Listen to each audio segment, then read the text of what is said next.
aşigin məşuqa vardı sevdası. Sevip sevilenin hoştu dünyası.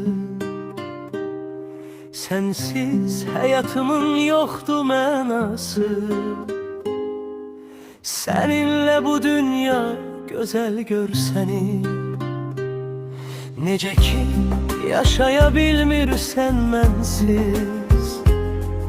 Çetindir yaşamaq mənə də sənsiz. Ömr etmək olarmı ruhsuz, bədənsiz. Seninle bu dünya güzel görsənir. Hicranın qocattı getdi cavanlıq. Sensiz gözlerime çöktü qaranlıq. Təsəvvür eylədim bunu bir anlıq. Seninle bu dünya güzel görsənir. Sensizlik qəlbimə qüssə, kədər, qəm. Qalibin tək sənsən könlünə həmdəm.